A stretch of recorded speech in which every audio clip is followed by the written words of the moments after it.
सभापती महोदय, गेल्या 22 जून पासून आझाद मैदानावर अनुदानाच्या संदर्भामध्ये आंदोलन सुरू आहे आणि काल 7 आणि 8 जुलैला राज्यभरातून शेकडो हजारो शिक्षक जवळजवळ 5-6 हजार शिक्षक त्या ठिकाणी आझाद मैदानावर आले आहेत। सर्वांची मागणी टप्पावार अनुदान मिळावं, त्रुटीपूर्तता केलेल्या शाळांना मानवी टप्पा मिळावा, शेवटच्या वर्गाच्या पटसंख्येच्या शिक्षकांना जे अनुदानापासून आले त्यांना अनुदान मिळावं, याकरता भर पावसामध्ये आझाद मैदान आंदोलन सुरू आहे। खूप मोठी संख्या आहे। शासनाने याची दखल घेऊन त्यांच्या मागण्या मान्य कराव्या आणि त्यांना दिलासा द्यावा अशी पॉइंट ऑफ इन्फॉर्मेशन या ठिकाणी मांडत आहे। धैर्यशील कदम।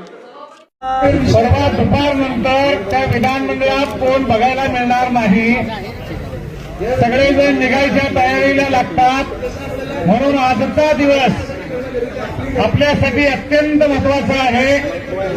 निर्णयासाठी फार तर उद्यापर्यंत आज होणाऱ्या मंत्रिमंडळाच्या बैठकीमध्ये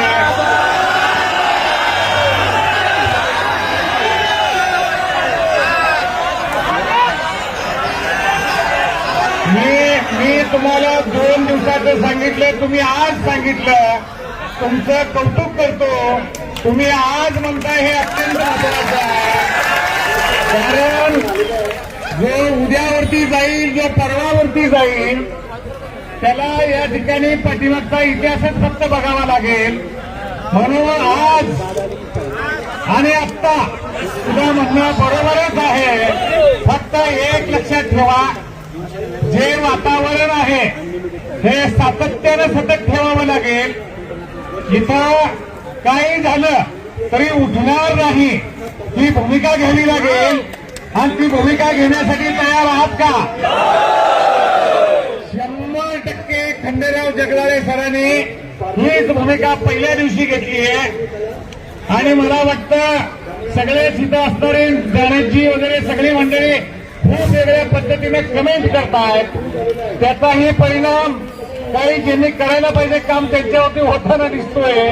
चांगली गोष्ट आहे की तुम्ही बोललं पाहिजे आणि तुम्ही लिहिलं सुद्धा पाहिजे। त्याचा परिणाम आपल्या हक्काच्या वेतनासाठी नक्की होणार आहे आणि त्यामुळं येणारे जे काही तास आपल्यासाठी आहेत हे महत्वाचे समजून जे उभारलेले आहेत, जे पाठीमागून येत आहेत, त्यांना सुद्धा पुढे जागा द्या आणि आम्ही आता आमचा निर्णय घेतल्याशिवाय इथून उत्तर नाही अशी भूमिका घ्या।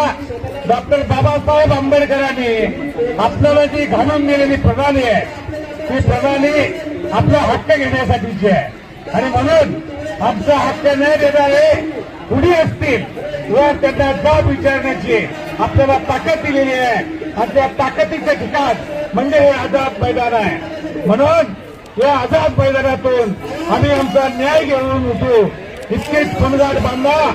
श्रीकांत देशपांडे साहेबांनी सांगितलं त्या पद्धतीनं काही प्रयत्न केला जाईल आणि त्या प्रयत्नानंतर तुमच्या सोबत या ठिकाणी आमचंही या ठिकाणी अन्वेषण सुरू होईल इतकंच आपल्याला आश्वस्त करतो आणि थांबतो। जय हिंद, जय महाराष्ट्र। धन्यवाद।